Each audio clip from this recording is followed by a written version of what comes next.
विद्यार्थी मित्रांनो, ज्ञानप्रभा या आपल्या एज्युकेशनल प्लॅटफॉर्मवर तुमचं सर्वांचं पुन्हा एकदा स्वागत आहे. मित्रांनो, आज आपण पाहणार आहोत राज्यसेवा पूर्व परीक्षा 2021 या प्रश्नपत्रिकेमध्ये आलेले विज्ञान या विषयाचे प्रश्न आणि त्यांचे विश्लेषण. चला तर मग सुरू करूया आजचं सेशन. विज्ञान विषयाचे प्रश्न सुरू होत आहेत प्रश्न क्रमांक 51 पासून. बघा, पहिला प्रश्न क्रमांक 51 आहे, तो अणु या घटकावर आहे. अणु हा विद्युतभार दृष्ट्या उदासीन असतो, हे पहिलं विधान आहे. तर ते अगदी बरोबर आहे. उदासीन असतो म्हणजे अणु हा नेहमी न्यूट्रल असतो. ठीक आहे, विद्युतभार दृष्ट्या अणु हा न्यूट्रल असतो, हे पहिलं विधान आहे आणि ते एकदम बरोबर विधान आहे. दुसरं विधान काय आहे? केंद्रकाभोवती फिरणाऱ्या सर्व इलेक्ट्रॉनचा ऋण विद्युतभार बरोबर आहे. तर आणि केंद्रकावरील ऋणभार समान असतो. ठीक आहे, इथं बघा काय दिलंय, केंद्रकावरील ऋणभार. इलेक्ट्रॉनवर कोणता भार असतो? ऋण असतो. पण केंद्रकावर कोणता भार असतो? तर तो ऋण नसून तो धनभार असतो. कारण केंद्रकामध्ये धनप्रभारित प्रोटॉन असतात आणि न्यूट्रल असे न्यूट्रॉन असतात. ठीक आहे, एक्सप्लेनेशन पाहूयात. अणूची संरचना जर आपण पाहिली तर या ठिकाणी बघा, हे अणूचं केंद्रक आहे आणि त्याच्या भोवती इलेक्ट्रॉन्स त्याच्या ऑर्बिट्स मध्ये फिरत असतात. इलेक्ट्रॉन्स हे निगेटिव्हली चार्ज असतात आणि प्रोटॉन हे पॉझिटिव्हली चार्ज असतात आणि न्यूट्रॉन हे न्यूट्रल असतात. इलेक्ट्रॉनिक विद्युतभार हा न्यूट्रॉनवरती नसतो. बघा, प्रत्येक अणूमध्ये अशी परिस्थिती असते, जर जेवढी संख्या इलेक्ट्रॉनची आहे तेवढी संख्या त्या अणूमधील केंद्रकामध्ये असणाऱ्या प्रोटॉनची असते. म्हणजे जर एखाद्या अणूच्या केंद्रकामध्ये पॉझिटिव्हली चार्ज 5 प्रोटॉन असतील तर त्या अणूच्या भोवती, त्या केंद्रकाभोवती फिरणाऱ्या इलेक्ट्रॉनची संख्या सुद्धा 5च असते आणि ते निगेटिव्हली चार्ज असतात. ठीक आहे, म्हणजे याचा अर्थ काय? पॉझिटिव्ह आणि निगेटिव्ह हा चार्ज सेम असल्यामुळे एक अणू हा इलेक्ट्रॉनिक दृष्ट्या 0 चार्ज असतो त्याच्यावर, म्हणजे ते न्यूट्रल असतात. लक्षात घ्या. का असतो अणू न्यूट्रल? कारण प्रोटॉन आणि इलेक्ट्रॉन यांची संख्या सेम असते आणि संख्या सेम असल्या कारणाने काय होतं, एकूण जो चार्ज असतो अणूवरचा तो न्यूट्रल होतो, तो 0 होतो. ठीक आहे, नेक्स्ट प्रश्न बघूयात. अच्छा, 51 क्रमांकाच्या प्रश्नामध्ये आपल्याला विचारले काय, तर कोणतं विधान बरोबर आहे? तर त्याच्यामध्ये आपल्याला असं सांगता येईल, ए विधान बरोबर आहे आणि बी विधान चुकीचं आहे. म्हणून आपलं पर्याय क्रमांक 3 हे आपलं 51 प्रश्नाचं उत्तर येईल. प्रश्न क्रमांक 52 पाहूयात. प्रश्न क्रमांक 52 मध्ये बघा काय सांगितलंय. जर पाण्याची घनता, एक विधानात्मक गणित दिलेलं आहे. जर पाण्याची घनता 1000 किलोग्रॅम पर मीटर क्यूब असं आहे आणि तांब्याची घनता 8.9 10³ किलोग्रॅम पर मीटर क्यूब असं आहे. हे दिले घनता दिली, तर तांब्याची सापेक्ष घनता काढायला सांगितलेली आपल्याला. मित्रांनो, घनता म्हणजे काय ते आपण बघूयात पहिल्यांदा.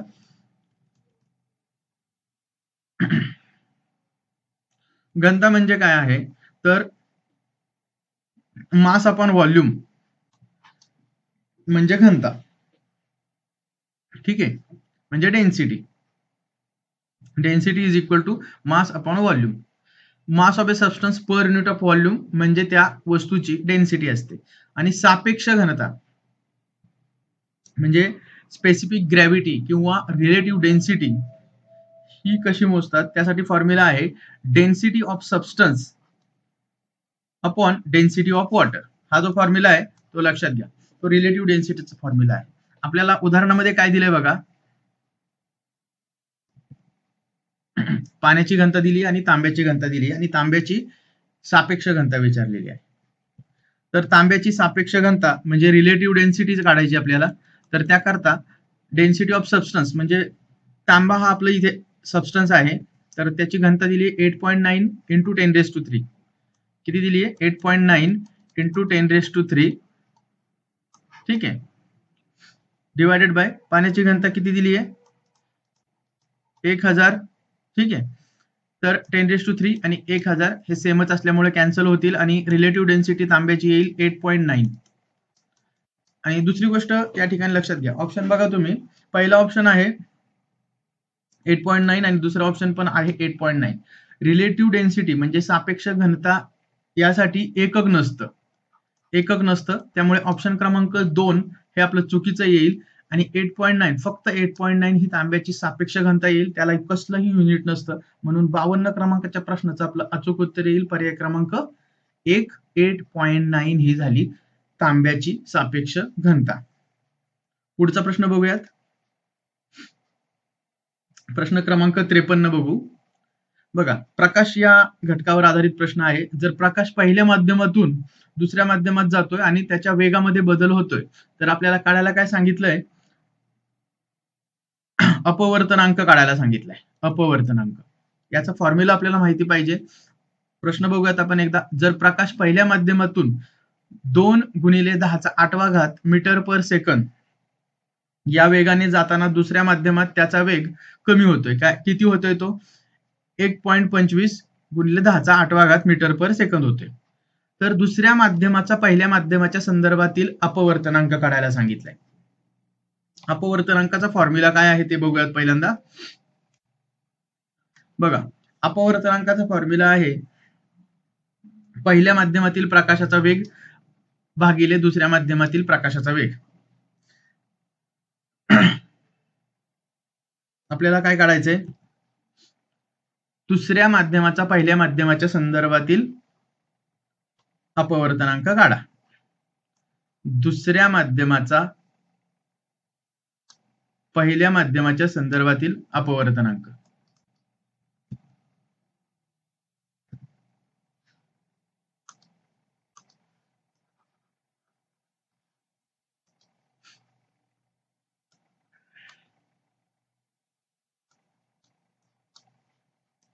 ठीक आहे. तर पहिल्या माध्यमातला प्रकाशाचा वेग आहे 2 × 10⁸. 2 × 10⁸. एकक सेम आहे, मीटर पर सेकंड. आणि दुसऱ्या माध्यमात प्रकाशाचा वेग दिलेला आहे 1.25 × 10⁸ मीटर पर सेकंड. 10 हे कॅन्सल झालं. पुढे येईल बघा 2/1.25. हे सोडवल्यानंतर आपलं उत्तर येईल ऑप्शन क्रमांक 3 1.6. म्हणजे प्रश्न क्रमांक 53चं आपलं उत्तर झालं 1.6. या ठिकाणी तुम्हाला अपवर्तनांकाचा फॉर्म्युला माहिती पाहिजे, जो आहे पहिल्या माध्यमातील प्रकाशाचा वेग त्याला डिवायडेड बाय दुसऱ्या माध्यमातील प्रकाशाचा वेग, हा अपवर्तनांकाचा फॉर्म्युला आहे. जर आपल्याला या ठिकाणी असा प्रश्न असला असता की दुसऱ्या माध्यमाचा पहिल्या माध्यमाचा अपवर्तनांक विथ रिस्पेक्ट टू दुसऱ्या माध्यम असं असेल तर उलट येईल भागाकार 1/25 डिवायडेड बाय 2 असं येईल ते. ठीक आहे. आणि दुसरी एक गोष्ट लक्षात ठेवा, जर पहिले माध्यम निर्वात पोकळे असेल तर दुसऱ्या माध्यमाचा अपवर्तनांक हा निरपेक्ष अपवर्तनांक असतो आणि त्याला केवळ n ने संबोधतात. ठीक आहे.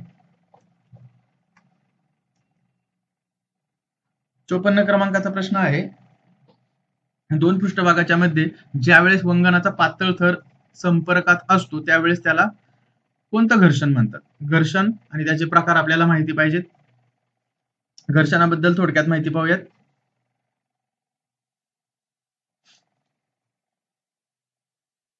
बघा, घर्षण हे दोन पृष्ठभागांमधील एक बल आहे जे एकमेकांवर सरकत असतात. काही पृष्ठभाग त्या ठिकाणी ते घर्षण बल आपल्याला आढळतं. बघा, ज्यावेळेस मोशनच्या विरुद्ध असतं घर्षण बल जे आहे ना, जर मोशनची डायरेक्शन, हालचालीची डायरेक्शन जर ही असेल तर फ्रिक्शन या डायरेक्शन होतं, त्याच्या विरुद्ध. मोशन आणि फ्रिक्शन याचे डायरेक्शन विरुद्ध असतात. ठीक आहे, ही गोष्ट लक्षात ठेवा. आणि घर्षणाचे प्रकार आहेत ते कोणकोणते ते लक्षात ठेवा. स्थिर घर्षण आहे, स्लायडिंग घर्षण आहे, रोलिंग घर्षण आहे आणि द्रव घर्षण आहे. या ठिकाणी बघा थोडे नावात फरक देखील असेल तर एका घर्षणाच्या प्रकारासाठी वेगवेगळी नावं सुद्धा असू शकतात. काही पुस्तकांमध्ये ती वेगवेगळी दिलेली आहेत. त्यामुळे या ठिकाणी आपल्याला दिसतंय की दोन पृष्ठभागाच्या मध्ये काय दिलेलं आहे, वंगनाचा पातळ थर दिलाय. वंगनाचा पातळ थर दिलाय तर ते घर्षण वंगन घर्षण म्हटलं जाईल. ठीक आहे. पण आयोगाने हा प्रश्न कॅन्सल केलेला आहे. दुसऱ्या आन्सर कीनुसार, फायनल आन्सर कीनुसार 54 क्रमांकाचा प्रश्न घर्षणाच्या प्रकारावरचा तो कॅन्सल केलेला आहे. ऍक्च्युली वंगनाचा पातळ थर जर दोन पृष्ठभागांमध्ये असेल तर त्याला वंगन घर्षण असंच म्हणतात. जर तो थर इथे पातळच्या ऐवजी जर जाड शब्द असला असता, जाड थर असला असता तर फिल्म फ्रिक्शन म्हणजे आवरण घर्षण असं देखील उत्तर आलं असतं. पण हा प्रश्न आयोगाने कॅन्सल केलेला आहे. पुढचा प्रश्न पाहूयात. 55 क्रमांकाचा प्रश्न बघा. एका माणसाला 25 किलो वजनाची बॅग 5 मीटर उंचीवर नेण्यास 30 सेकंद लागतात. कार्य, ऊर्जा आणि शक्ती या घटकावर हा प्रश्न आहे. एका माणसाला 25 किलो वजनाची बॅग 5 मीटर उंचीवर नेण्यास 30 सेकंद लागतात. 25 किलो, 5 मीटर, 30 सेकंद. तर त्या माणसाने वापरलेली शक्ती किती? या ठिकाणी आपल्याला शक्ती किती ते काढायचे. बघा आपल्याला दिलेलं काय काय आहे. त्या अगोदर आपण शक्ती, कार्य, बल या गोष्टी थोडक्यात बघूया. बघा, शक्ती म्हणजे काय? कार्य करण्याच्या दरास शक्ती असे म्हणतात. कशास? कार्य करण्याच्या दरास शक्ती असे म्हणतात. म्हणजे शक्तीचा फॉर्म्युला काय आला? कार्य भागिले काल, power is equal to work divided by time, हा झाला शक्तीचा फॉर्म्युला. आणि शक्तीचे एकक आहे जूल पर सेकंद, ठीक आहे, किंवा वॅट, हे शक्तीचं एकक आहे. त्यानंतर कार्य काय आहे? कार्य म्हणजे बल आणि विस्थापन यांचा गुणाकार. कार्य म्हणजे काय? बल आणि विस्थापन यांचा गुणाकार. Work is equal to force into displacement. S म्हणजे डिस्प्लेसमेंट, हे लक्षात घ्या. आणि बल काय आहे? बल आहे म्हणजे फोर्स आहे. Force is equal to M into G, म्हणजे एम म्हणजे मास आणि जी म्हणजे ग्रॅव्हिटेशनल कॉन्स्टंट आहे.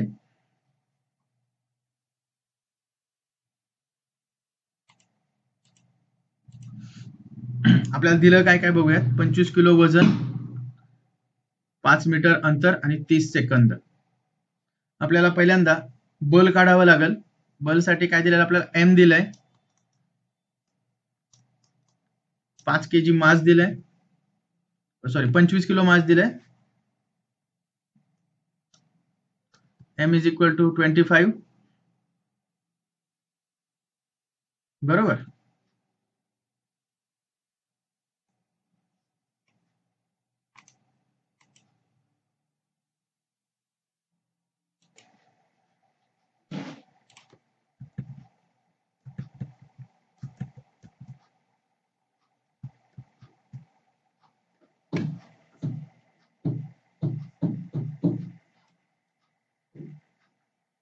बघा आपल्याला उदाहरणामध्ये काय काय दिलंय बघा, पहिल्यांदा ते बघूयात.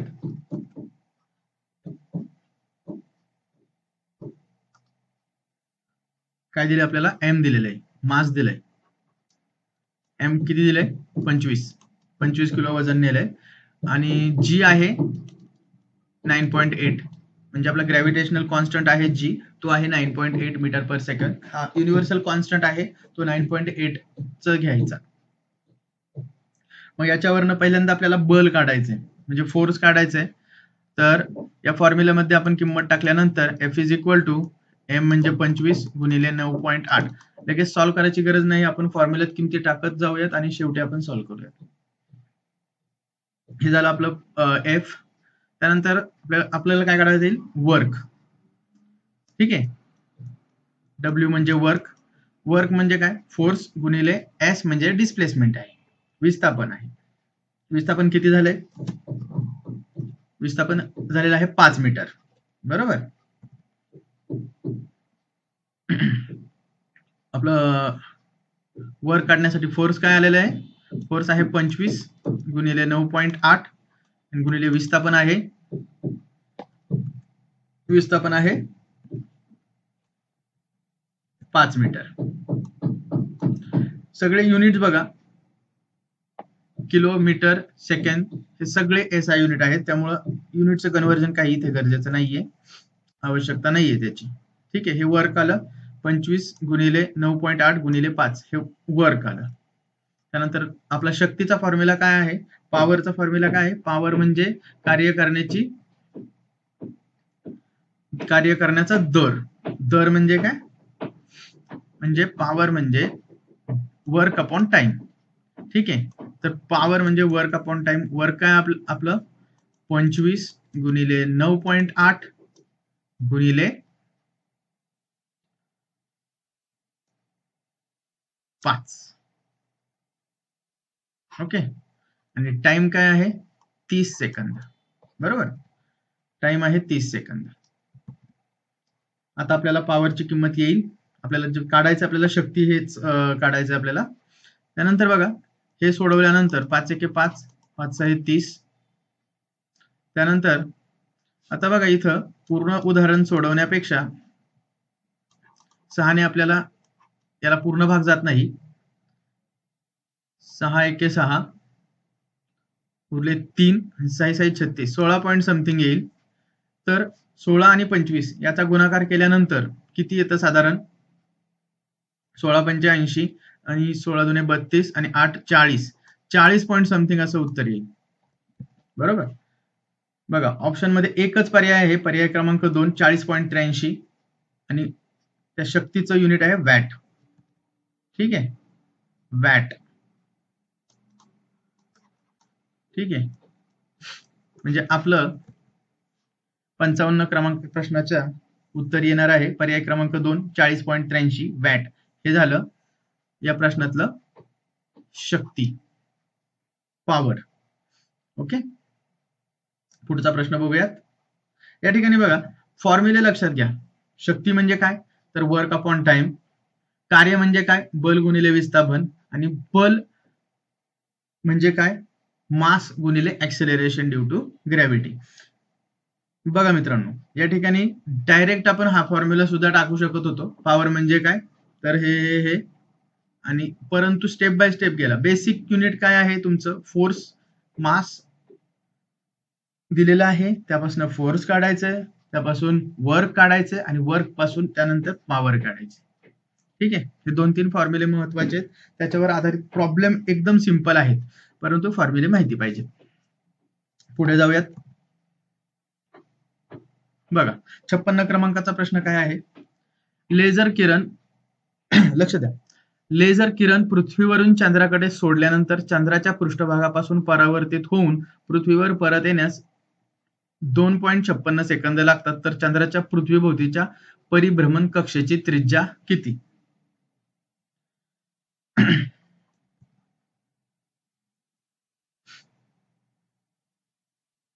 बघा, प्रॉब्लेम काय आपल्याला, लेझर किरण पृथ्वीवरून चंद्राकडे सोडल्यानंतर चंद्राच्या पृष्ठभागापासून परावर्तित होऊन पृथ्वीवर परत येण्यास,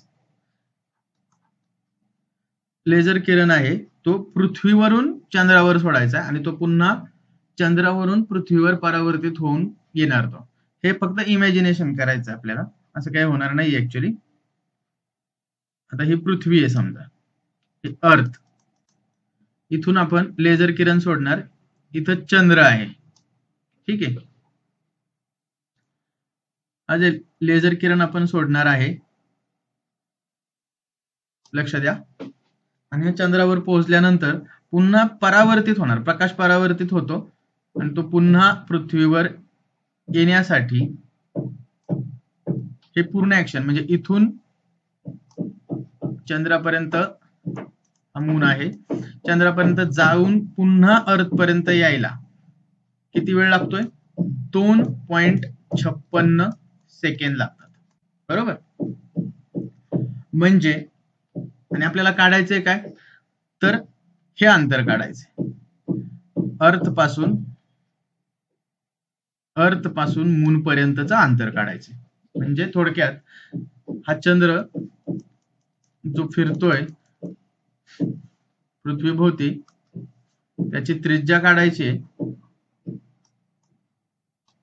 म्हणजे काय काढायचं तर पृथ्वीपासूनचं चंद्राचं अंतर काढायचं.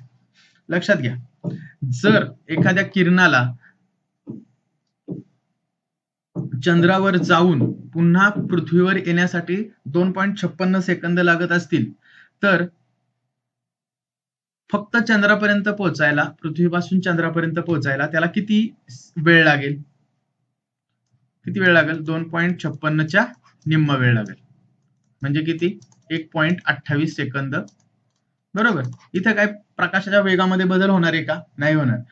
जेवढ्या वेळात पृथ्वीपासून चंद्रापर्यंत पोहोचायला प्रकाशाला लागेल तितकाच वेळ चंद्रापासून पृथ्वीवर यायला वेळ लागेल, असं इमॅजिन करायचंय. ऍक्च्युली चंद्राचं स्थान बदलत राहणार आहे, त्यामुळे थोडाफार फरक होणार आहे मायन्यूट, पण तो काही इथे कन्सिडर करायचा नाहीये. ढोबळमानाने आपण असं कन्सिडर करायचं की पृथ्वीपासून चंद्रावर जायला 2.56 सेकंद लागतात प्रकाशाला, तर पृथ्वीपासून चंद्रावर जाऊन यायला 2.56 सेकंद लागतात, तर फक्त पृथ्वीपासून चंद्रावरती जायला किती वेळ लागेल? 1.28 सेकंद लागतील. बरोबर. 2.56च्या म्हणजे दोन्ही बाजूला त्याला 1.28 सेकंद लागेल. ओके. जाऊन परत यायला म्हणजे जायला किती वेळ लागला? 1.28 सेकंद. मग मित्रांनो, आपल्याला माहिती आहे प्रकाशाचा वेग किती आहे? प्रकाशाचा वेग किती आहे? तो आहे 3 × 10⁸ मीटर पर सेकंद. हे तर आपल्या सर्वांना माहिती आहे. 3 × 10⁸ मीटर पर सेकंद म्हणजे याचा अर्थ काय? हा प्रकाशाचा वेग आहे. म्हणजे काय? एका सेकंदामध्ये प्रकाश किती अंतर कापतो? 3 × 10⁸.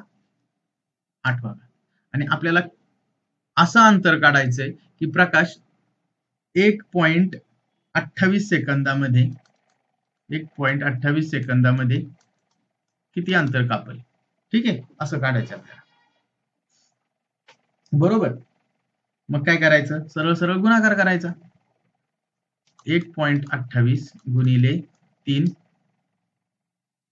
×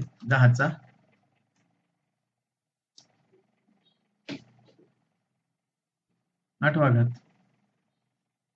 बरोबर.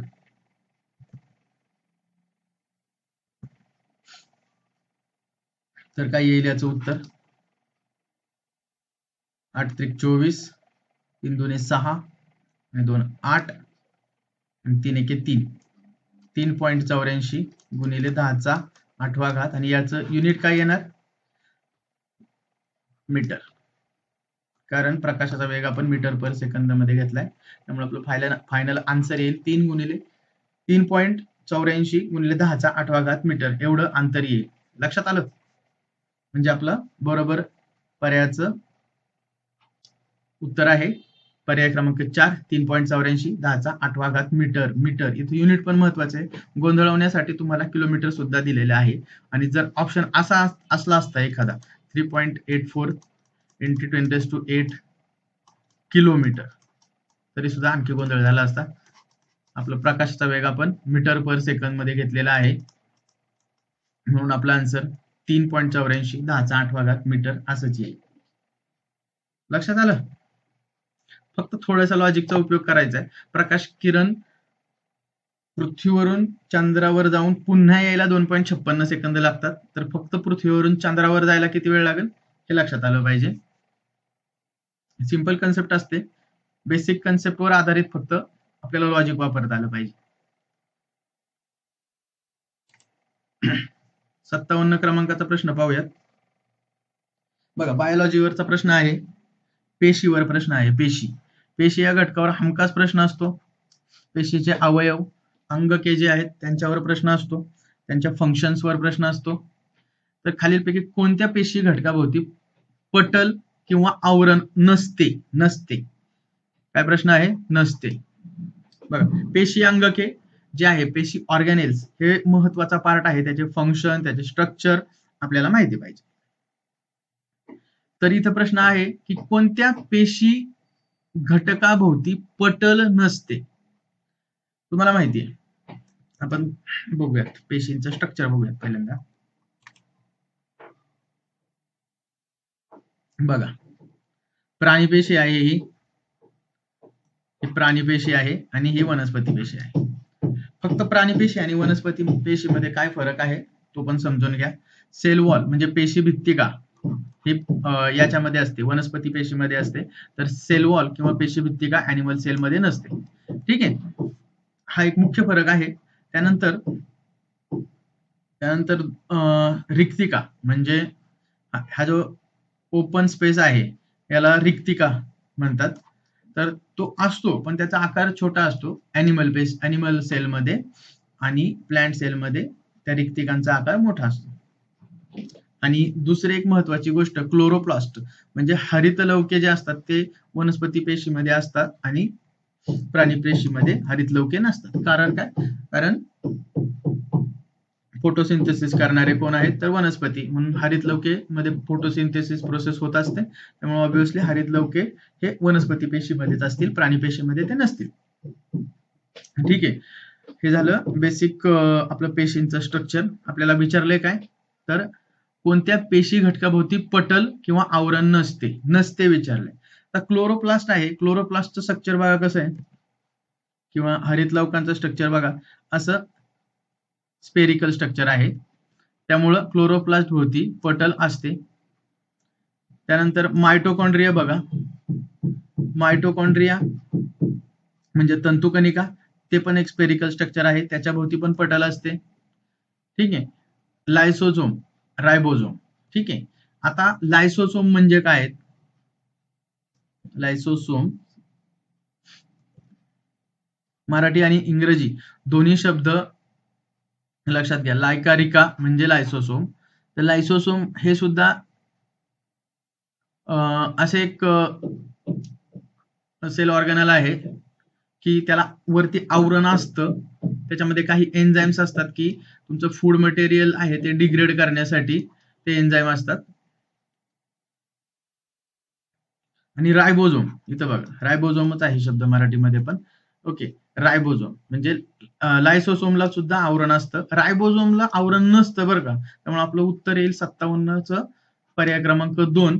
रायबोझोम हे असं सेल ऑर्गॅनल आहे म्हणजे पेशी घटक आहे त्याला आवरण नसतं. आपला योग्य पर्याय आहे पर्याय क्रमांक 2 रायबोझोम. का बरं रायबोझोम का नसतं? रायबोझोम म्हणजे माहितीये का, हे जे स्ट्रक्चर आहे डॉट डॉट जे स्ट्रक्चर दिसतात इथं पण आहेत, तर यालाच रायबोझोम असं म्हणतात. म्हणजे त्यांचं स्ट्रक्चर असं स्पेरिकल वगैरे नाहीये, एक असं भरीव असं एक दाणेदार स्ट्रक्चर आहे रायबोझोमचं. ते काय कार्य करतात माहितीये का तुम्हाला? प्रोटीन सिंथेसिस ज्या वेळेस होतं म्हणजे प्रथिने तयार होत असताना त्या प्रोसेस मधून डीएनए पासून, समजा डीएनए आहे, डीएनए पासून प्रोटीनचं सिंथेसिस होत असताना हे रायबोझोम कार्य करतात. ठीक आहे, इतकंच लक्षात ठेवा. म्हणजे प्रोटीन सिंथेसिस मध्ये त्यांचं कार्य आहे महत्वाचं, आणि ते असं स्पेरिकल स्ट्रक्चर नाही, त्याचं दाणेदार स्ट्रक्चर आहे, त्यामुळे त्याला आवरण वगैरे असण्याची काही गरज नाहीये. ठीक आहे, तर रायबोझोम हा असा सेल घटक आहे की त्याला आवरण नाहीये. क्लोरोप्लास्टला आहे, मायटोकॉन्ड्रियाला आहे आणि लायझोझोमला सुद्धा आहे. क्लोरोप्लास्टचं कार्य काय आहे तर फोटोसिंथेसिस. रायबोझोमचं कार्य काय आहे? Protein synthesis. मायटोकॉन्ड्रियाचं कार्य काय? Energy generation. आणि लायझोझोमचं काय आहे तर डिग्रेडेशन ऑफ फूड. ठीक आहे, लक्षात आलं? चला पुढे जाऊयात. 58 क्रमांकाचा प्रश्न आहे, फॅक्ट्सवर आधारित प्रश्न आहे बघा. इकोलॉजी हा शब्द खालीलपैकी कोणत्या शास्त्रज्ञाद्वारे शोधण्यात आला? इकोलॉजी, इकोलॉजी हा शब्द कोणी शोधला? प्रत्येक शास्त्रज्ञाचं आपण थोडक्यात कार्य पाहूयात. चार्ल क्रेब्स हे पण एक फेमस शास्त्रज्ञ आहेत. त्यांनी इकोलॉजी हे पुस्तक लिहिले बरं का. त्यांचं पुस्तक एक फेमस पुस्तक आहे ecology, the experimental analysis of distribution and abundance या नावाचं पुस्तक आहे. वर्ल्ड वाईड खूप फेमस पुस्तक आहे, चार्ल्स क्रेब्स यांचं इकोलॉजी नावाचं पुस्तक.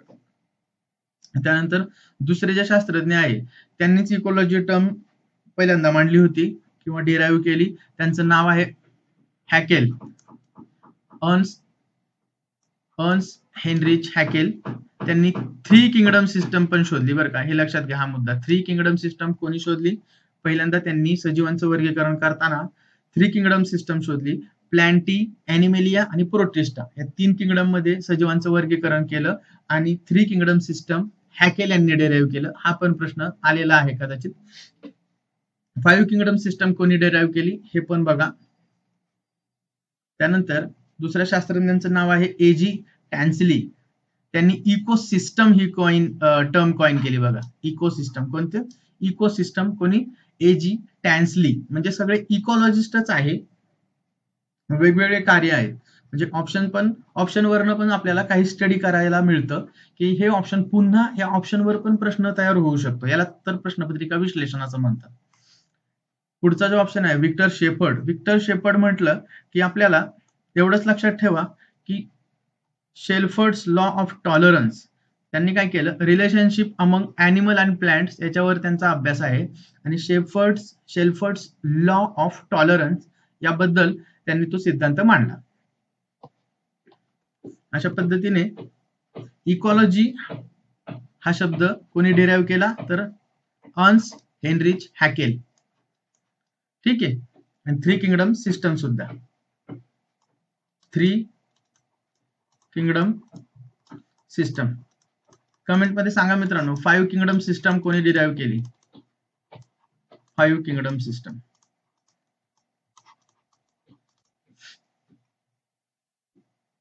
इकॉलॉजी टर्म हॅकेल यांनी डिराईव्ह केली. पुढचा प्रश्न बघूयात. बघा, डीएनए वरती प्रश्न आहे. डीएनएच्या स्ट्रक्चर वरती बऱ्याचदा प्रश्न आलेला आहे मित्रांनो. न्यूक्लियोटाइड काय आहे, न्यूक्लियोसाइड काय आहे, त्यानंतर त्यांचे जे बेस आहेत डीएनए मधले पायरिन्स, पिरिमिडिन्स, त्याबद्दल प्रश्न आहे. बघा, युकॅरियोटिक पेशी संदर्भात गुणसूत्र जनुकीय साहित्य म्हणजे डीएनए संबंधित खालील विधानांचा विचार करा असं त्यांनी दिलेलं आहे. पहिलं विधान काय आहे? युकॅरियोटिक पेशीतील गुणसूत्रांमध्ये जीन साहित्य म्हणजे डीएनए सोबत हिस्टोन हे प्रोटीन संलग्नित असतात. कशामध्ये? युकॅरियोट्स मध्ये. तर हे विधान बरोबर आहे. फक्त युकॅरियोटिक सेल्स म्हणजे जे ॲनिमल सेल्स किंवा प्लांट सेल आहेत त्याच्यामध्ये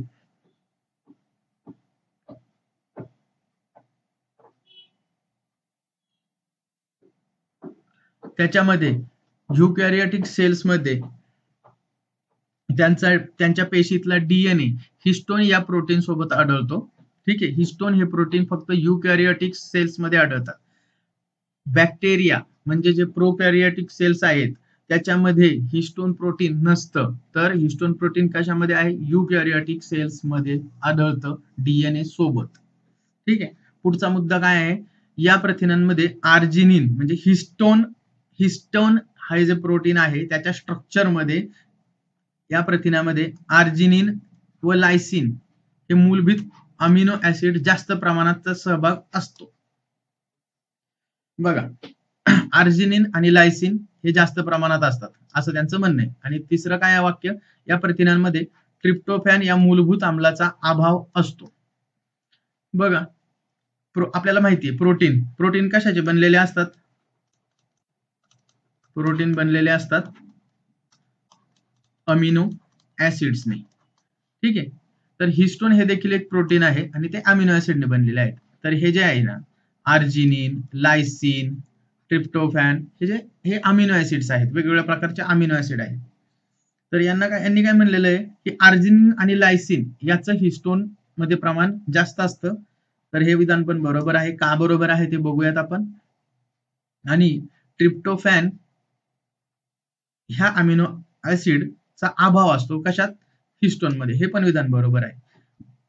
खालीलपैकी योग्य पर्याय निवडा. फक्त पहिले विधान बरोबर, वरील 3ही विधान बरोबर.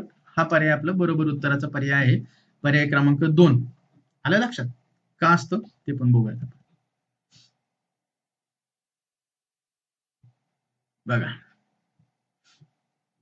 हिस्टोन प्रोटीन युकॅरियोटिक सेल्स मधल्या डीएनए सोबत असतं, हे आपल्याला माहिती.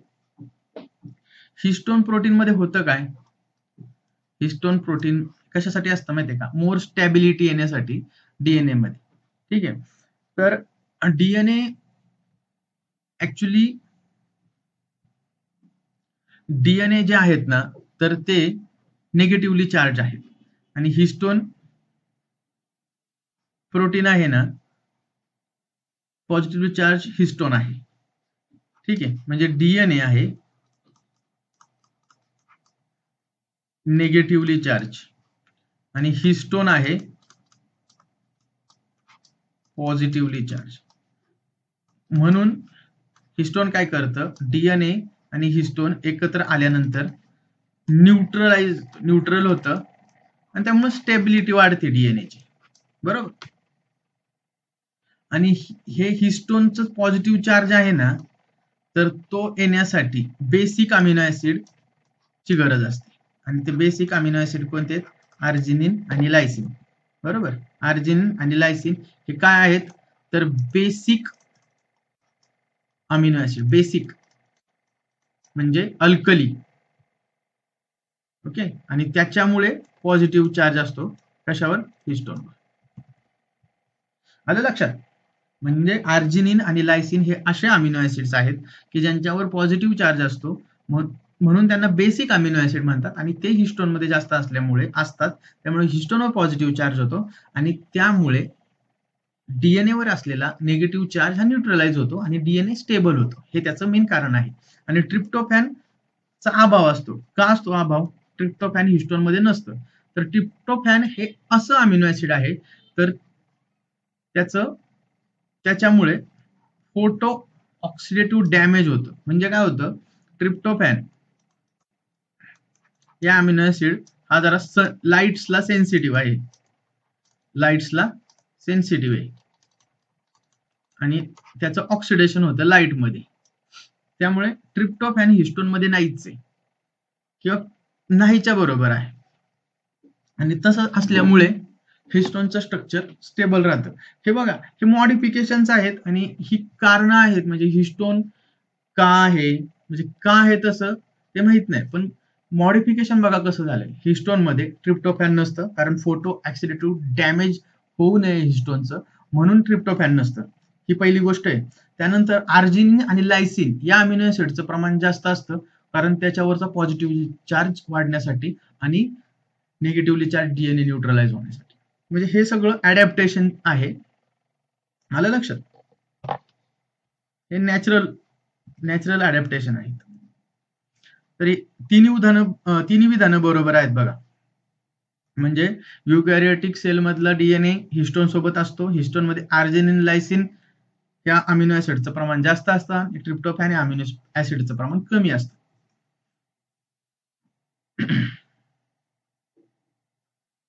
60 क्रमांकाचा प्रश्न आहे.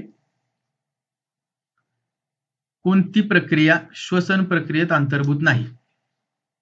बघा, वेगवेगळ्या प्रकारच्या प्रक्रिया दिलेत. केल्विन सायकल दिलंय, सायट्रिक ऍसिड सायकल दिलंय, इलेक्ट्रॉन ट्रान्सपोर्ट चेन आणि ग्लायकोलिसिस. सरळ सरळ तुम्हाला माहिती पाहिजे की श्वसन प्रक्रियेत यापैकी कोणत्या गोष्टी घडतात आणि घडत नाहीत. श्वसन प्रक्रियेमध्ये सायट्रिक ऍसिड सायकल असतं. केल्विन सायकल आहे ना, केल्विन सायकल हे क्लोरोप्लास्ट मध्ये होतं. क्लोरोप्लास्ट म्हणजे अन्न प्रक्रिया,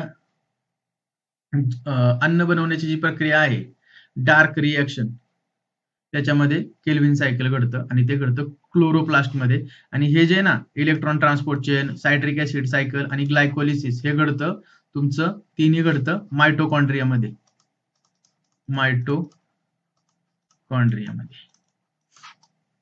आणि मायटोकॉन्ड्रियामध्ये काय होतं? एनर्जी प्रोडक्शन होतं आणि त्या ठिकाणी श्वसन प्रक्रियेचा तो एक भाग आहे. ठीक आहे. बघूया त्याचं एक्सप्लेनेशन.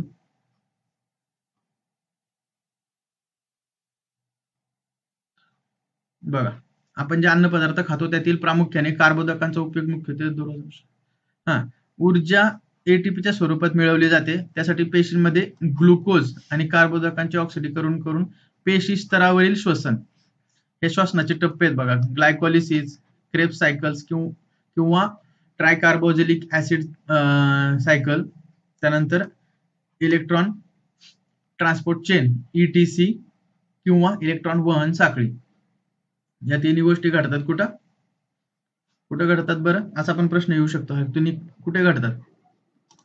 मायटोकॉन्ड्रिया म्हणजे तंतुकणिका जे आहे त्या ठिकाणी हे घडतं, बरोबर. ग्लुकोजचं विघटन होतं म्हणजे ग्लायकोलिसिस होतं, क्रेब्स सायकल होतं आणि ETC रिएक्शन हे मायटोकॉन्ड्रियामध्ये घडतं. केल्विन सायकल हे कुठं घडतं? केल्विन सायकल हे घडतं क्लोरोप्लास्ट मध्ये. ठीक आहे, फोटोसिंथेसिसचा भाग आहे तो.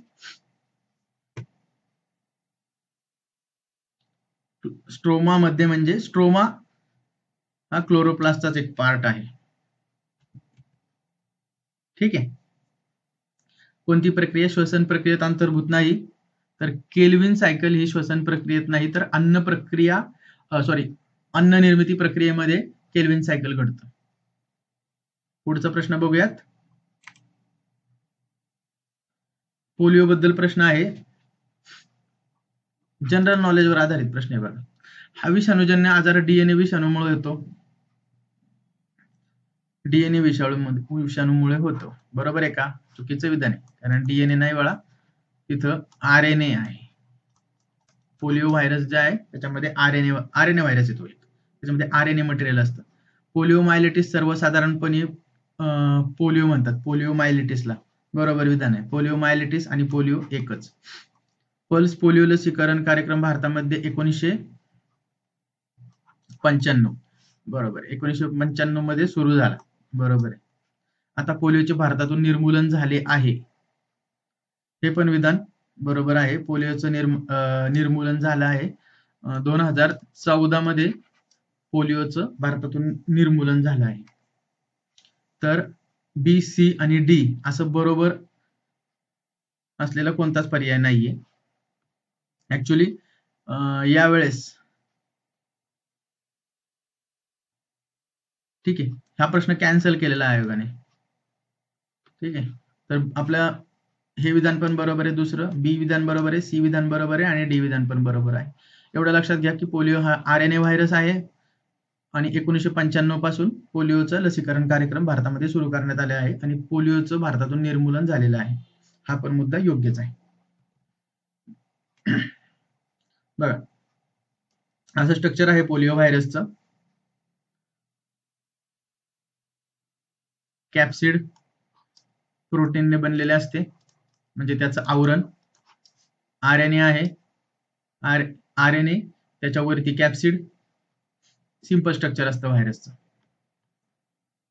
ठीक आहे, काही व्हायरस विदाउट प्रोटीन किंवा विदाउट कॅप्सिड सुद्धा असतात.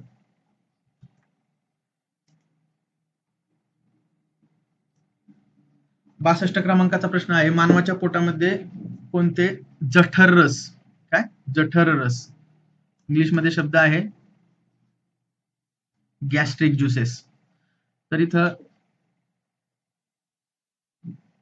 अन्नाचं पचन होत असताना बघा, पचन संस्थेचा अभ्यास करत असताना आपल्या मुखापासून जे अन्नाचं पचन सुरू होतं, लाळेमध्ये कोणते एन्झाईम्स असतात, त्याच्यानंतर खाली यकृतात कोणते एन्झाईम्स असतात, अशा वेगवेगळ्या टप्प्यांवर वेगवेगळे एन्झाईम्स आहेत अन्नाचं पचन करण्यासाठी. तर या प्रश्नामध्ये आपल्याला काय विचारलंय की जठरामध्ये कोणते एन्झाईम्स किंवा गॅस्ट्रिक ज्युसेस असतात अन्न प्रक्रियेमध्ये.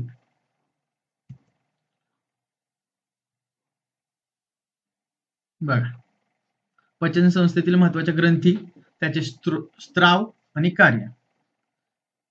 तोंडामध्ये काय आहे, लाळ ग्रंथी आहेत, त्याच्यामध्ये टायलिन असतं आणि पिष्टमय पदार्थांचे रूपांतर माल्टोज मध्ये करतं. त्यानंतर जठरामध्ये काय काय आहे, हायड्रोक्लोरिक ऍसिड, पेप्सिन, ठीक आहे, आणि म्युकस. अन्न आम्लयुक्त करणे. बघा, जठरामध्ये अन्न आम्लयुक्त होते, प्रथिनांचे विघटन होते, जठराच्या आतील अस्तराचे हायड्रोक्लोरिक आम्लापासून संरक्षण करणे हे कशाचं काम आहे? म्युकसचं. म्युकसचं हे कार्य आहे. पेप्सिनचं काय आहे? प्रोटीनचं डिग्रेडेशन. हायड्रोक्लोरिकचं अन्न आम्लयुक्त करणे. यकृतामध्ये पित्तरस आहे आणि त्याचं कार्य काय आहे? आम्लारी युक्त करणे आणि मोठ्या मेदकणांचे लहान कणांत रूपांतर करणं. ठीक आहे. तसंच स्वादुपिंडमध्ये स्वादुरस आणि स्वादुपिंडामध्ये पण कोणकोणते एन्झाईम्स असतात ते पण लक्षात घ्या.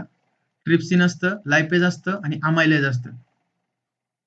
प्रोटीनचे रूपांतर अमिनो आम्लात, मेदाचे रूपांतर मेदाम्ल आणि ग्लिसरॉलमध्ये, पिष्टमय पदार्थांचे रूपांतर शर्करेमध्ये आणि लहान आतड्यामध्ये आंत्ररस असं आहे आणि त्याचे कार्य पण लक्षात घ्या. बघा, या ठिकाणी 2 मुद्दे लक्षात घ्या. जठरामध्ये कोणते कोणते आहेत जठर रस किंवा गॅस्ट्रिक ज्युसेस ते लक्षात घ्या. हायड्रोक्लोरिक आम्ल, पेप्सिन. हायड्रोक्लोरिक आम्ल आणि पेप्सिन म्हणजे ऑप्शन क्रमांक 3 आपलं बरोबर आहे. 62चं उत्तर 3, हायड्रोक्लोरिक आम्ल आणि पेप्सिन. आणि या ठिकाणी बघा, स्वादुपिंड हा पण मुद्दा लक्षात घ्या. असा पण प्रश्न येऊ शकतो, स्वादुपिंडामध्ये कोणते स्वादुरस असतात? तर ट्रिप्सिन, लायपेज, अमायलेज. ट्रिप्सिन, लायपेज, अमायलेज कुठं असतं? स्वादुपिंडामध्ये. आणि पेप्सिन आणि हायड्रोक्लोरिक ऍसिड जठरामध्ये. 63 क्रमांकाचा प्रश्न, सस्तन प्राण्यांच्या हृदयामध्ये होणाऱ्या रक्ताभिसरणाचा क्रम सांगा. रक्ताभिसरण होत असताना हृदयाचे आपल्याला माहिती आहे 4 कप्पे आहेत. तर रक्ताभिसरण संस्थेचा अभ्यास करत असताना आपल्याला माहिती आहे बॉडीपासून रक्त कलेक्ट केलं जातं, अशुद्ध रक्त. त्यानंतर ते हृदयामध्ये येतं, कोणत्या कप्प्यात येतं, त्यानंतर कोणत्या कप्प्यात जातं, त्यानंतर कुठे जातं, लंग्समध्ये कधी जातं आणि त्यानंतर पूर्ण अवयवांना कसं जातं. म्हणजे रक्त ही सिक्वेन्स आहे ती लक्षात राहिली पाहिजे. क्लिष्ट आकृती बघण्यापेक्षा आपण एक सिंपल आकृती बघूयात. बघा, या सिंपल आकृतीमध्ये काय सांगितलंय बघा. पहिल्यांदा इथून सुरुवात करू आपण.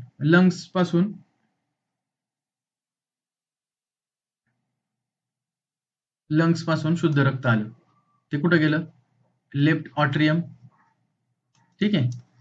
त्यानंतर लेफ्ट वेंट्रिकल. ठीक आहे.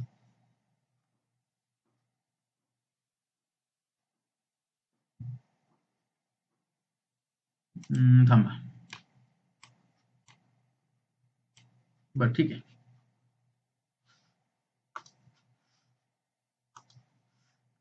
लेफ्ट ऍट्रियम मध्ये गेलं, लेफ्ट वेंट्रिकल मध्ये गेलं, तिथून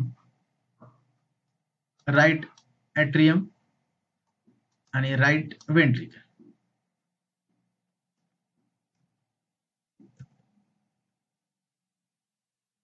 म्हणजे left atrium, left ventricle, left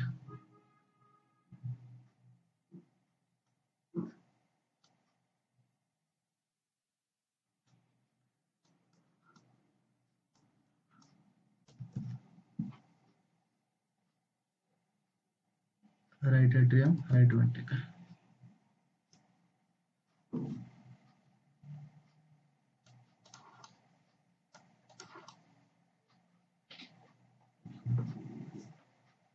अच्छा, ABCD असं तर काय पर्याय नाहीये. AC.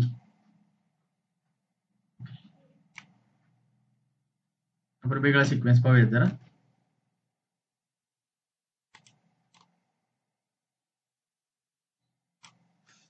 बघा,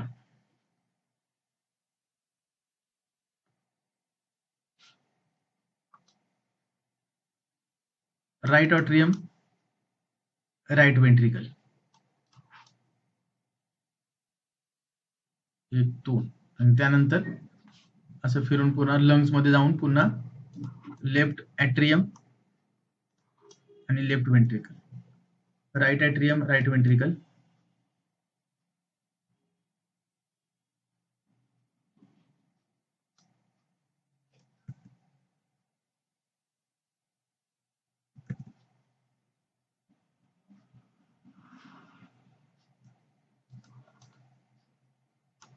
राईट एट्रियम राईट वेंट्रिकल आणि लेफ्ट एट्रियम लेफ्ट वेंट्रिकल, म्हणजे BDAC. ओके, BDAC हा सिक्वेन्स महत्वाचा आहे. हृदयाच्या कप्प्यांमध्ये कसं रक्त सर्क्युलेट होतं, तर इथून जर सुरुवात केली राईट एट्रियम पासून, तर राईट एट्रियम राईट वेंट्रिकल, नंतर लंग्स, पुन्हा लेफ्ट एट्रियम लेफ्ट वेंट्रिकल, त्यानंतर बॉडीमध्ये सर्क्युलेट होतं आणि पुन्हा परत कलेक्ट होताना राईट एट्रियम मध्ये जातं. म्हणून आपला बरोबर सिक्वेन्स आहे BDAC. प्रश्नाचं उत्तर येईल पर्याय क्रमांक 3. चौथा 64 क्रमांकाचा प्रश्न आहे, खालीलपैकी कोणती पायरी श्वासोच्छवास प्रक्रियेतील नाही. आता श्वासोच्छवास म्हणजे रेस्पिरेशनची जी प्रोसेस आहे, इंट्रासेल्युलर रेस्पिरेशनची जी प्रोसेस आहे ती बघूयात आपण. त्याच्यामध्ये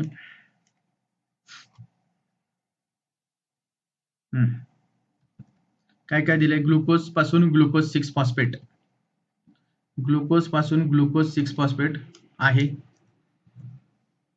फ्रुक्टोज 1,6 डायफॉस्फेट आणि फ्रुक्टोज 6 फॉस्फेट, फ्रुक्टोज 1,6 डायफॉस्फेट.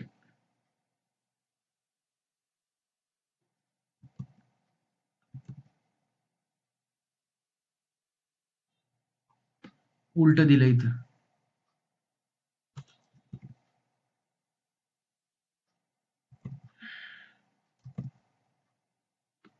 म्हणजे हे चुकीचं आहे बघा. हे आहे, हे आहे आणि हे पण आहे. तर आपल्याला प्रश्न आहे की कोणती नाहीये स्टेप, तर ही नाहीये, फक्त उलटी दिली आहे स्टेप. यासाठी आपल्याला रेस्पिरेशनचं पूर्ण रिएक्शन्स माहिती पाहिजे. 64चं उत्तर येईल पर्याय क्रमांक 2. पुढचा प्रश्न बघूयात. 65 क्रमांकाचा प्रश्न आहे, कॅल्शियम ऑक्साईडची स्टेबल ऑक्टेट मिळवण्यासाठी कॅल्शियमचा अणूकडून 2 इलेक्ट्रॉन ऑक्सिजनच्या अणूस जातील. इलेक्ट्रॉन, ओके, 2 इलेक्ट्रॉन ऑक्सिजनच्या अणूस जातील. त्यानंतर कॅल्शियमच्या अणूकडून 1 इलेक्ट्रॉन, कॅल्शियम ऑक्साईड बघा, कॅल्शियम ऑक्साईड मध्ये कॅल्शियम मधून 2 इलेक्ट्रॉन ऑक्सिजन वर जातात आणि कॅल्शियम 2+ होतो आणि ऑक्सिजन 2- होतो. म्हणजे ऑक्सिजनच्या अणूस 2 इलेक्ट्रॉन जातात, हे पहिलं विधान बरोबर येईल. 65 क्रमांकाच्या प्रश्नाचं उत्तर आहे पर्याय क्रमांक 1. कॅल्शियम कडून ऑक्सिजनकडे 2 इलेक्ट्रॉन जातात आणि कॅल्शियम +2 होतो आणि ऑक्सिजन -2. इथं तुम्हाला म्हणजे इलेक्ट्रोनेगेटिव्ह आयन कोणते आहेत आणि इलेक्ट्रिक पॉझिटिव्ह आयन कोणते आहेत ते माहिती पाहिजे.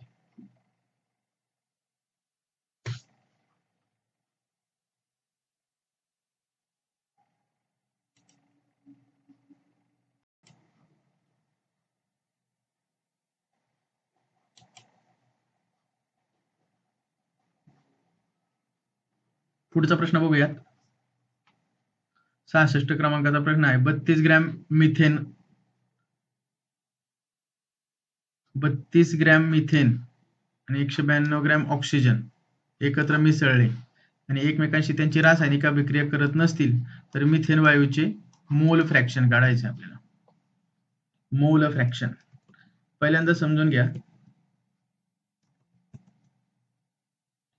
मोल फ्रॅक्शन म्हणजे काय? मोल फ्रॅक्शन म्हणजे काय, तर पूर्ण जे आपल्याला मिक्सचर दिलंय त्याच्यामध्ये किती मोल आहेत टोटल आणि त्याच्यापैकी एखाद्या पर्टिक्युलर सबस्टन्सचे मोल किती आहेत हे आपल्याला माहिती पाहिजे. मोल म्हणजे काय, तर ग्रॅम मध्ये 35 ग्रॅम मिथेन दिले आणि रेणूचं वस्तुमान किती दिले मिथेनच्या 16 ग्रॅम पर मोल. ठीक आहे, त्यामुळे मिथेनचे पहिल्यांदा आपल्याला मोल काढावे लागतील. तर ते येईल 32 भागिले 16 म्हणजे 2 मोल आहेत. हे 32 कुठून आलं? 32 ग्रॅम दिलेलं आहे आणि 16 कुठून आलं? तर रेणू वस्तुमान जे दिलंय मिथेनचं ते आपल्याला 16 दिलंय. ठीक आहे.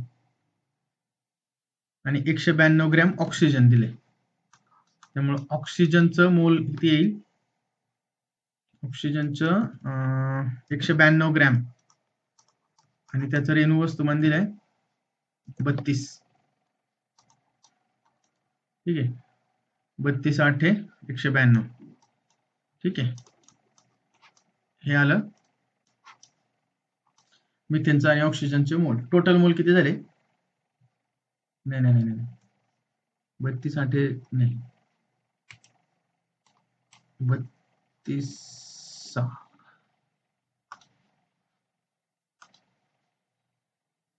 6 येणार बघा. ठीक आहे.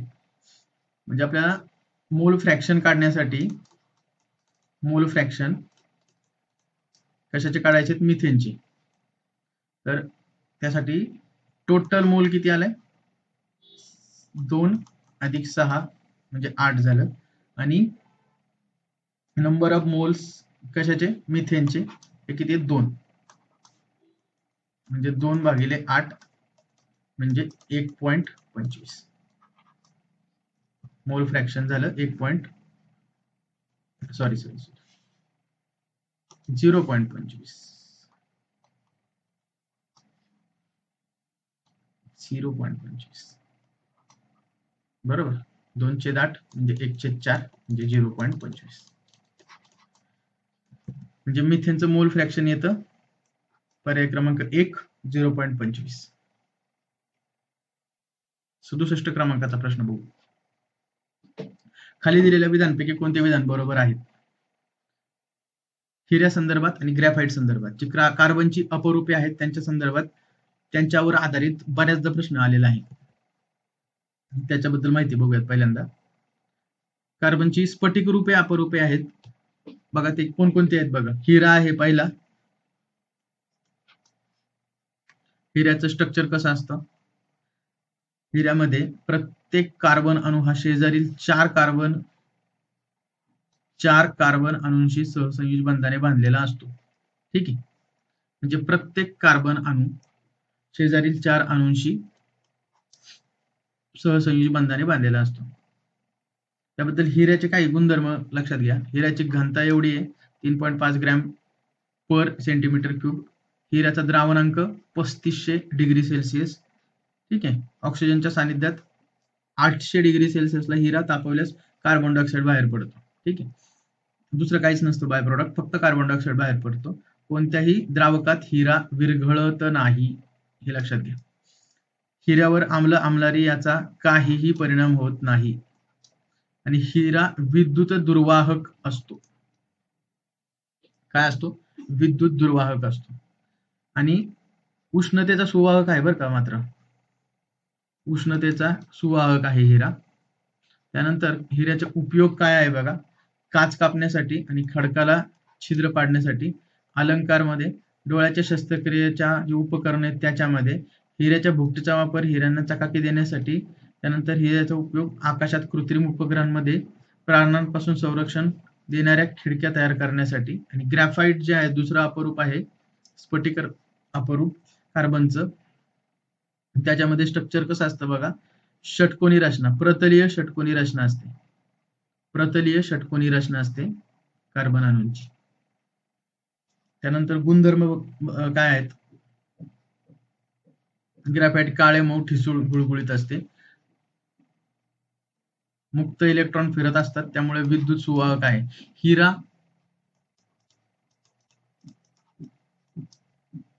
आणि ग्रॅफाइट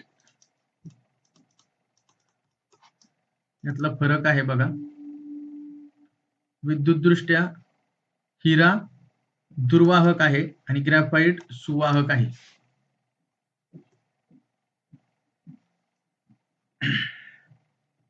आणि ही ग्रॅफाइट पण बहुतेक द्रावकांत विरघळत नाही. ग्रॅफाइटचा उपयोग काय होतो? वंगण म्हणून उपयोग होतो. वंगण तयार करण्यासाठी, कार्बन इलेक्ट्रोड तयार करण्यासाठी, पेन्सिल मध्ये, रंग पॉलिश याच्यामध्ये. ठीक आहे. आणि तिसरं अपरूप जे आहे तर ते फुलरिन हे अपरूप आहे कार्बनचं. आपल्याला प्रश्न काय आहे बघा, हिरा हा विद्युत दुर्वाहक आहे, बरोबर आहे, पण उष्णतेचा सुवाहक आहे, ही गोष्ट देखील लक्षात ठेवा. हीट साठी, ठीक आहे, म्हणजे हे विधान बरोबर आहे.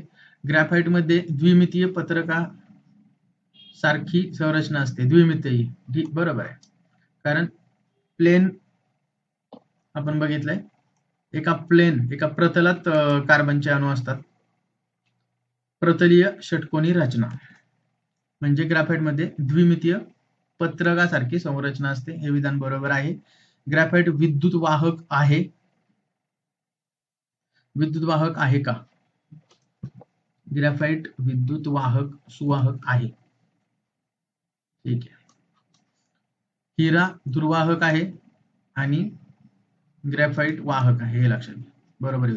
खडकाला भोग पाडायला हिरा वापरतात, बरोबर, काच कापण्यासाठी पण हिरा वापरतात, म्हणून सगळी विधानं बरोबर आहेत, वरील सर्व विधानं बरोबर, हे या प्रश्नाचं उत्तर येईल. 68 क्रमांकाचा प्रश्न आहे, कोणाची आयनन ऊर्जा सर्वात जास्त आहे? आयनन ऊर्जा म्हणजे काय? एखादं मूलद्रव्य असेल, ठीक आहे, त्याच्यामधून, म्हणजे हा अणू आहे, आपल्याला माहिती आहे अणुभोवती इलेक्ट्रॉन भ्रमण करत असतात वेगवेगळे, तर या इलेक्ट्रॉनला या अणूपासून वेगळं करण्यासाठी जितकी एनर्जी लागते, ठीक आहे, त्या एनर्जीला आयनन ऊर्जा असं म्हणतात, किंवा आयोनायझेशन एन्थॅल्पी असं देखील म्हणतात. बघा, मग या न्यूट्रल अणूमधून पहिला इलेक्ट्रॉन करण्यासाठी ऊर्जा जी लागते त्याला ionization energy, first ionization energy असं देखील म्हणतात. तर ही कशामध्ये मोजतात? किलो जूल पर मोल असं देखील त्याचं एक एकक आहे आयोनायझेशन एन्थॅल्पीचं किंवा आयोनायझेशन एनर्जीचं. बघा, सर्वात जास्त एनर्जी कशामध्ये असेल? याच्यापासून, म्हणजे एका न्यूट्रल ॲटम पासून इलेक्ट्रॉन वेगळं करण्यासाठी लागणारी एनर्जी ही जेवढी असेल त्यापेक्षा याच्या एनर्जी जास्त असेल, त्यापेक्षा याच्यात, आणि त्यापेक्षा आणखी जर पॉझिटिव्हली चार्ज आयन झाला तर त्याच्यामध्ये आणखी एनर्जी असणार, म्हणजे सगळ्यात जास्त एनर्जी असलेला आयन असेल Mg+2, ठीक आहे. 69 क्रमांकाचा प्रश्न आहे, रासायनिक अभिक्रियेचा वेग हा साधारणपणे वेळेनुसार संपूर्णपणे स्थिर राहतो? नाही, स्थिर नसतो. सुरुवातीला कमी असतो? नाही, सुरुवातीला जास्त असतो आणि वेळेनुसार कमी होतो. म्हणजे एखादी रासायनिक अभिक्रिया घडते, उदाहरणार्थ आपण 2 केमिकल टाकले समजा कुठले, तर एकदम जी सडन रिॲक्शन घडते आणि नंतर ते हळूहळू कमी कमी होत जाते, हे झालं एक साधं उदाहरण. त्यामुळे बघा, सुरुवातीला वेग जास्त असतो रासायनिक अभिक्रियेचा आणि नंतर वेळेनुसार तो कमी कमी होत जातो, कारण त्यातले सगळे बाय प्रोडक्ट वेगळे होतात, सगळे ऍटम्स आणि स्टेबल होतात, आणि स्टॅबिलिटीकडे गेल्यानंतर बाय प्रोडक्ट स्टेबल होऊन ती रिॲक्शन स्टेबल होते आणि शेवटी कमी कमी होत जाऊन ती रिॲक्शन थांबते. सुरुवातीला जास्त असतो वेग, त्यामुळे तिसरं विधान बरोबर येईल. आता 70वा प्रश्न आहे, टिंबटिंब हा सौम्य क्षपनक म्हणजे रिड्युसिंग एजंट आहे, आणि तो काय करतो? फक्त कार्बोनिल गटाचे क्षपन इतर गट, उदाहरणार्थ नायट्रो कार्बोक्सिल इस्टर दुहेरी बंध असताना करतो. कार्बोनिल गटाचं क्षपन करणारा NaBH4